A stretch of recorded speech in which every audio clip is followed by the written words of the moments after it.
Il est l'heure, je vais me boucher le nez, de passer à table avec vous aujourd'hui, Marion Sauveur. Alors, je dois l'avouer, tous les produits que vous nous avez présentés jusque-là, je les ai adorés. A priori, ceux-là, je sais pas, mais je sais que vous êtes une fille surprenante. Je suis sûre que vous allez me faire aimer tout ça, mais allez-y, faites-nous changer d'avis, s'il vous plaît. Je prends des risques aujourd'hui, parce qu'effectivement, je vous parle des produits tripiers. C'est le mois de novembre, c'est le mois où on promeut justement ce genre de produits. C'est quoi pour vous les produits tripiers, justement? Pour moi, langue, les rognons, les abats. Ouais, c'est tout ce qu'il faut pas manger. Mais c'est pas vrai, ça c'est pas vrai. Les produits tripiers sont en fait les morceaux qui sont pas directement attachés à la carcasse. Donc effectivement, la tête, les pieds, tous les organes. Et on distingue donc les abats rouges des abats blancs. C'est ce que nous explique Thierry Schill, artisan tripier au marché Escudier de Boulogne-Billancourt. Donc c'est dans les Hauts-de-Seine. Et ça n'a donc rien à voir avec la couleur du morceau. Ah non, pas du tout. En fait, compte, dans le corps d'une bête, vous avez deux parties. Vous avez les abats rouges qui se trouvent en haut, le poumon, le cœur, le rognon, tout ce qui est rattaché au foie, le sang qui passe dedans, ça c'est des éléments rouges. Après vous avez les abats blancs, on appelle ça, avec la tête de veau, le pied de veau, la hampe qui sépare des viscères et qui vous allez trouver l'estomac en dessous. Ah, c'est sympa. Et ce métier d'artisan tripier, ça date pas d'hier, évidemment. Non, les premiers tripiers seraient apparus en fait au Moyen-Âge. Alors au départ, c'était des cuisiniers qui étaient vendeurs d'abats de bœuf et de mouton. Alors tout au long de l'histoire, il y a eu toute une guéguerre entre les bouchers et les tripiers pour l'autorisation de la commercialisation des différents morceaux. Et aujourd'hui, les tripiers ont droit uniquement de vendre les abats, alors que les bouchers peuvent vendre l'intégralité des morceaux des carcasses. Alors, quels sont justement les... Moi, ils sont à côté de moi, toutes les assiettes. J'aurais dû vous mettre là, Elsa Lévy, parce que vous adorez ça et vous êtes la seule apparemment. Non, mais c'est pas que ça sent mauvais, mais ça sent fort, quoi.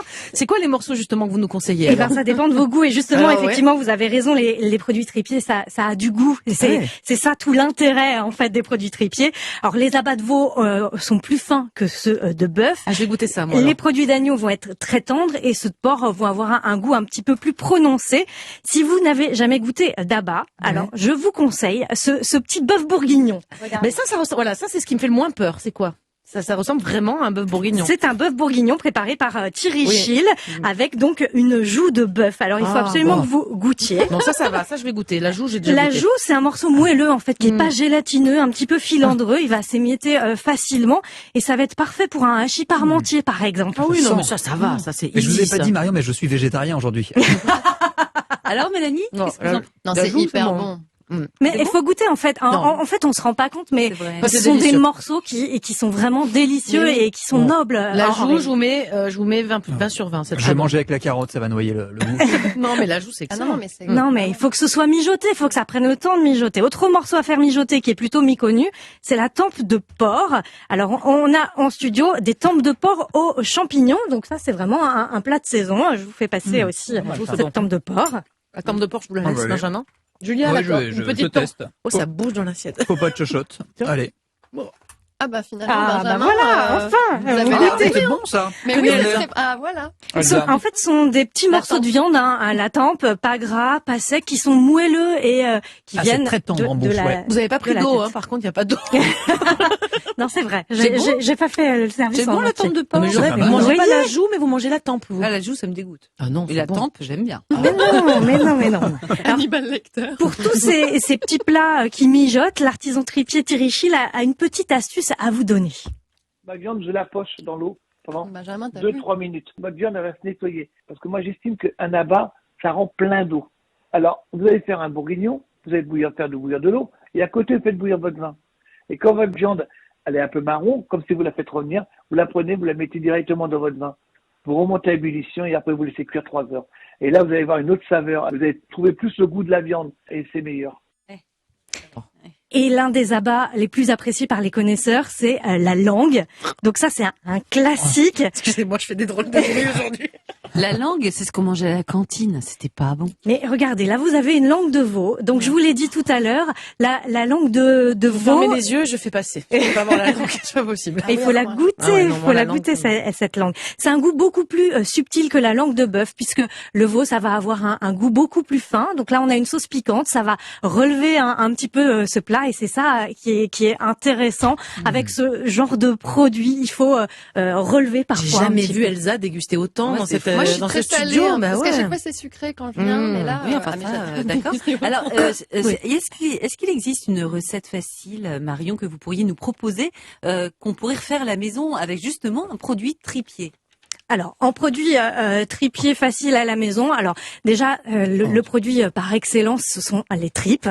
Alors, les tripes, c'est quoi? Ce sont 5 morceaux de bœuf qui sont cuits ensemble, la panse, le feuillet, le bonnet, la caillette et le pied de bœuf. Donc, on en a ici. Alors, ça, c'est vrai que ce sont des morceaux un petit peu particuliers autour de l'estomac. On les trouve à la mode de Caen, comme ici, de Cambrai, d'Angoulême, en fonction de la région où vous habitez. Elles sont préparées avec une sauce au vin blanc, ça, c'est non. au cidre Ça, ou à c'est la non. tomate. Je peux faire l'effort, j'ai les tempes, les joues, il n'y a aucun problème. C'est la limite. Mais moi, je vous propose une petite recette facile à faire. Alors avec un morceau de tripe, donc c'est avec un morceau de panse de bœuf, donc un morceau de l'estomac. Il faut d'abord qu'elle soit cuite en cuir bouillon. Donc en court bouillon, ça prend 12 heures, ça prend un petit peu de temps quand même. Donc ça sent longtemps dans la maison en plus. Avec un bouquet garni, mais dans l'eau, tranquillement, vous le laissez à couvert. Et ensuite, vous allez découper cette panse en fines tranches et vous la faites revenir à la poêle dans un petit peu d'huile. Il faut pas hésiter à tasser avec la spatule. Et là, la panse va chanter. Et quand elle va chanter, elle va prendre une jolie coloration, elle va devenir croustillante et on va ajouter une tranche de fromage par-dessus dans la poêle pour que ça fonde par-dessus. Je mettrai une grosse couche de fromage, comme ça on sent moins la panse. Et on place cette panse et le fromage entre 2 tranches de pain, une petite sauce tomate un petit peu relevée et il n'y a plus qu'à croquer et ça vous fait un petit burger. Un burger de panse. Ah, ça c'est pas mal. Ça a pas l'air compliqué Ouais. à faire en tout cas. Non, c'est Ouais. pas compliqué. Et il y a un morceau dont il faut absolument que je vous parle, c'est l'onglet de bœuf et de veau. Ce sont des morceaux qu'on n'imagine pas du tout. L'onglet ? Oui, l'onglet. Ah oui, ça c'est bon. Mais c'est un abat en Ah réalité, l'onglet. Je savais pas. C'est un muscle en fait entre le foie et le poumon et on n'imagine pas du tout que c'est un produit tripier. C'est ce qu'on appelle le morceau du boucher parce qu'il a tendance à le garder pour lui. Eh ben, merci, Merci, Marion. Alors, on sait qu'on peut retrouver votre recette sur europe1.fr. Merci pour cette redécouverte des produits tripiers. Hier, on a eu les burgers de fausse viande, c'était pas mal, mais là, je crois que vous êtes revenu aux fondamentaux avec de la vraie viande et donc cette belle recette de burger à la panse que l'on peut donc retrouver sur europe1.fr. Merci Marion. Dans quelques minutes, on va découvrir encore d'autres tendances avec notamment la Key Beauty, les secrets de la beauté asiatique expliqués par Benjamin Lévesque. Et puis Elsa Lévy va nous parler d'un truc étonnant, la mode du naturisme urbain. Eh bien, tout ce beau programme, c'est bien sûr parce que vous êtes sur Europe 1. Europe 1, bien fait pour vous. Mélanie Gomez, Julia Vignali. C'est bien fait pour vous jusqu'à 12h30 et notre séquence tendance se poursuit, toujours dans la convivialité, dans la bonne humeur et entre les abats. Le burger à la panse de Marion Sauveur a fait sensation. Ah, vous êtes gentil, toutes les assiettes sont à côté de moi alors que je suis celle qui les aime le moins dans ce studio, je pense. Et à présent, Mais c'est non. au tour de Benjamin Lévesque de faire des étincelles. Ils ont de plus en plus de succès dans les rayons cosmétiques. Les crèmes, gommages et masques coréens commercialisés en France font un carton. Vous nous parlez aujourd'hui, Benjamin Lévesque, de la K-Beauty. La K-Beauty, Ah, ouais. excusez-moi, je n'y connais rien. C'est une tendance beauté venue d'Asie, c'est bien ça? Eh oui, plus précisément de Corée du Sud. La K-Beauty signifie la beauté coréenne. Alors, il faut savoir que la cosmétique est là-bas ce que la gastronomie est en France, c'est-à-dire un véritable art de vivre, même les produits tripiers. Mais vous voyez sur le visage aussi. Exactement. Et on y aurait même retrouvé des traces de cosmétiques, de produits l'on utilisait sur le visage lors de la première dynastie, il y a plus de 3000 ans. Excusez-moi, c'est quoi les produits typiques dans la beauté coréenne, Benjamin? Eh bien, déjà, il y a beaucoup de produits que vous utilisez au quotidien qui viennent de Corée. La bébé crème, la crème teintée, inventée à Séoul et ensuite reprise par les plus grandes marques. Il y a aussi les fameux masques en tissu que tout le monde utilise aujourd'hui. Vous savez, ces masques qui sont vendus à l'unité, que l'on déplie pour ensuite l'appliquer sur la peau. Eh bien, ça vient de Corée à l'origine et c'est d'ailleurs le produit le plus consommé là-bas. Ils sont capables d'en utiliser un par jour. Eh ben, dis donc, ils ont l'air de s'amuser avec leurs cosmétiques en Corée du Sud. Eh oui, c'est sûr que leurs produits ne passent jamais inaperçus. On puise souvent, vous savez, dans l'imaginaire de l'enfance, et donc on peut retrouver des soins en forme d'animaux. C'est souvent le panda comme ceci, c'est la star là-bas. Tenez, Elsa. Vous pouvez aussi retrouver des emojis, vous savez, les petits visages que l'on envoie par SMS. Il y a aussi ce masque à mettre sous les yeux, comme ça, en forme de chauve-souris. Si vous souhaitez vous la jouer comme Batman. C'était pour Halloween, ça en fait, non? Et puis le packaging, ce sont souvent des couleurs très pop. Vous savez, il faut que ça brille. Et alors, si vous préférez, Julia, Mélanie, ressembler à Iron Man, vous pouvez opter pour ce masque en collagène couleur or. Bref, en Corée, quand on utilise des cosmétiques, il faut que ce soit fun, comme l'explique Didier Thévenin, qui est l'expert beauté pour la marque Melvita. Pour les Coréens, la cosmétique faisant partie intégrante de leur culture, elle ne doit surtout pas être ennuyeuse. Parce qu'il faut pas oublier quelque chose, c'est qu'en Corée, il faut réussir, il faut travailler, il y a comme ça qu'on s'en sort. Et bien, forcément, une cosmétique drôle et divertissante va permettre à certaines personnes, et on va dire presque la majorité de la jeunesse coréenne, de décompresser. Donc ça aussi, ça fait partie de leur culture. On bosse beaucoup, mais à côté de ça, on a des moments de détente et la cosmétique en fait partie. Et puis un dernier exemple, c'est ce masque gomme avec un effet caoutchouc. Un chewing-gum sur la face. Ouais, ça cartonne en Corée et on en retrouve d'ailleurs chez nous, chez Sephora et d'autres boutiques. Et en fait, on va mettre la fiole, le produit sur sa peau et ensuite mettre le masque. Ça va mimer une deuxième peau et ça évite en fait l'évaporation des actifs qui sont présents dans le soin. Bon, c'est rigolo, mais moi je trouve que ça avait l'air de faire très chimique quand même la cosmétique coréenne, non? Oui, c'est vrai. Les cosmétiques coréens ont longtemps eu la réputation d'être fun et chimique, mais depuis quelque temps, ça y est, les choses bougent et on va chercher un maximum de produits naturels coréens. On va par exemple utiliser l'herbe de tigre, qui est une plante asiatique et qui a la réputation de calmer les peaux sensibles. Vous avez aussi le bambou qui est très présent dans les masques coréens. Lui, il va aider en fait la peau à conserver son hydratation naturelle. Et puis dans les soins coréens, attendez-vous à retrouver du venin d'abeille comme dans ce masque ou du venin de serpent. Et avec ça, même plus besoin d'injection de botox ou d'acide hyaluronique pour rester jeune, comme le dit le responsable de Melvita, Didier Thévenin. C'est souvent un côté botox-like, c'est-à-dire que ça va paralyser quelques micromuscles de votre visage. Donc en fait, vos rides d'expression seront moins creusés parce que votre visage va moins bouger. Mais vous avez un extrait naturel et végétal qui est l'extrait d'hibiscus qui fait même boulot. Donc pas besoin d'aller vers les serpents. Si vous êtes vegan, vous n'avez pas du tout envie d'aller vers le serpent. Et puis les Coréennes font aussi beaucoup de masques à base de thé vert pour son effet détox puisqu'ils permettent de lutter contre l'oxydation qui est liée à la pollution. Et moi, Benjamin, j'ai entendu qu'en Corée, c'était aussi tendance de mettre plusieurs couches de cosmétiques sur le visage. C'est vrai ça? Oui, c'est ce qu'on appelle le layering. En fait, on additionne les cosmétiques pour avoir une peau, un teint parfait. En France, on a l'habitude on nettoie son visage, on applique un sérum et puis une crème et puis basta. Tandis que la Coréenne, elle va appliquer jusqu'à 16 produits par demi-journée. Oui, le matin. Elle a du temps, et le soir. Et oui, elle a du temps. En fait, le nettoyage se fait en 2 temps. On démaquille, puis on nettoie. Et ensuite, on va mettre un masque, un sérum, une crème, une huile qui est riche en lipides pour éviter l'évaporation des soins, une crème solaire pour éviter que la peau bronze, un toner, c'est-à-dire une brume pour repulper la peau. Et ensuite, il y a tout le maquillage. Bon, merci beaucoup, Benjamin, pour cette découverte beauté. Ils font un carton, tous ces produits, mais c'était pas encore arrivé jusqu'à mes oreilles. Je vais tester tout ça très bientôt, vu les bienfaits dont vous venez de nous parler. Alors, par contre, il y a un truc que je vais pas tester tout de suite, je pense, c'est la tendance d'Elsa Lévy. Voilà, merci. Merci, j'avoue, j'ai hâte d'en savoir plus sur ce naturisme urbain. C'est à vous. Oui, alors demain se clôture la COP26, cette fameuse dernière chance de sauver le monde en 10 jours, pendant qu'en parallèle revient en force une tendance proche de la nature et qui a justement pour but de vivre en harmonie avec elle, c'est le naturisme. Alors des manifestants cyclonudistes sont d'ailleurs fréquemment et mondialement organisés, dont un des slogans est « moins de pétrole, plus de fesses ». Alors on associe souvent à tort le naturisme aux vacances, aux plages ou à ça. Pourtant, les naturistes ne sont pas des saisonniers et encore moins des exhibitionnistes. Le naturisme, c'est un mode de vie de tous les jours, à ne pas confondre avec le nudisme qui, lui, célèbre davantage le corps plutôt que notre lien avec la nature. À ne pas confondre non plus avec les sans-culottes, même si les naturistes aussi mènent un combat engagé. Bref, selon la Fédération française de naturisme, la France comptait plus de 3,5 millions de partisans en 2020, soit 1 million de plus qu'en 2018.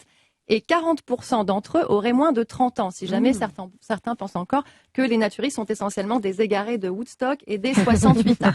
Et selon une étude de la chaîne de camping France 4 Naturisme, près de 7 millions de Français aimeraient le pratiquer mais n'osent pas. Alors, c'est votre cas, Benjamin? Oui, c'est vrai. Non, mais moi, j'aime bien être nu chez moi, donc ça me dérange absolument pas. Oui, mais c'est pas la même chose. Oui, je sais, mais on verra bien. Je passerai à l'étape suivante après. C'est pas la même chose. Oui, c'est une autre étape. Donc, alors, avis à ces 7 millions de naturistes en veille et à Benjamin, peut-être l'heure est venue de passer le cap, dague de tant qu'à faire, car le naturisme, c'est un véritable art de vivre, une philosophie qui défend l'environnement, un acte engagé et même une thérapie. Alors, comment il est né, le naturisme? L'origine la plus lointaine remonterait à Hippocrate, dont les travaux mêlaient la santé et la nature. Plus tard, lors du siècle des Lumières, plusieurs philosophes ont soulevé l'idée que l'homme urbain s'éloigner de la nature et de sa nature. C'est là que le terme naturiste a fait son apparition. Mais c'est d'abord en Allemagne que le mouvement se développe de façon concrète, suivi des pays scandinaves, chez qui la nudité est une seconde nature. Et en France, la population a ressenti ce besoin de retour aux sources, essentiellement après les traumatismes de la Première Guerre mondiale, ce qui me permet d'ailleurs de vraiment coller à l'actu en ce 11 novembre. Et aujourd'hui, la France est la première destination de naturisme au monde, avec un grand nombre d'espaces dédiés et d'activités, les plus courantes étant les randonnées, enfin les randonnues, le vélo nu ou encore la pétanque que certains s'amusent à nommer partie de boule. Et de nombreuses associations facilitent désormais le naturisme en milieu urbain. Ok, mais alors on peut faire quoi de nu en ville? Parce que j'en vois pas vu moi souvent. En ville, eh bien tout ou presque. Voilà. Par exemple, l'association des naturistes de Paris propose été comme hiver des sessions de yoga, de gym, de natation sur des créneaux spécifiques, mais aussi des sorties culturelles, des soirées théâtre, discothèques, bowling. Benjamin, il faut vous abonner. C'est génial, c'est génial.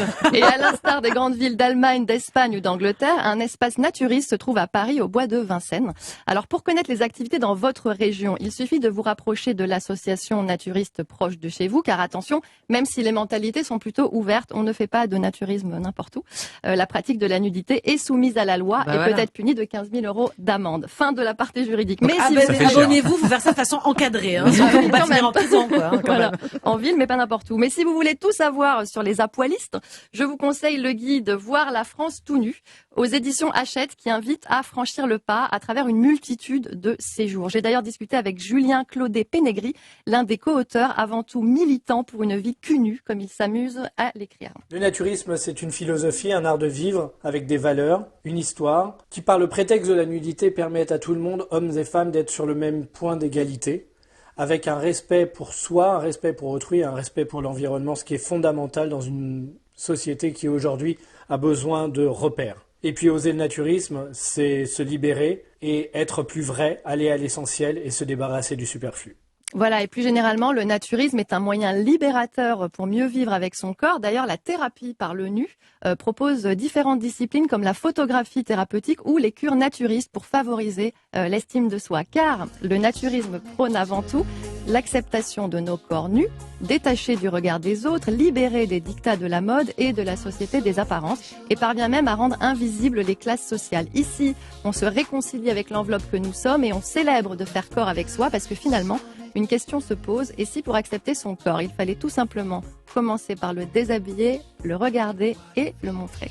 Bon, vous êtes convaincu ou pas? Moi non, mais Benjamin a l'air... On peut faire ça en équipe, non? En équipe, oui, je suis pas sûre. Faut déjà que je m'accepte nue avant de pouvoir montrer aux autres, je crois. Moi, je suis convaincue nue.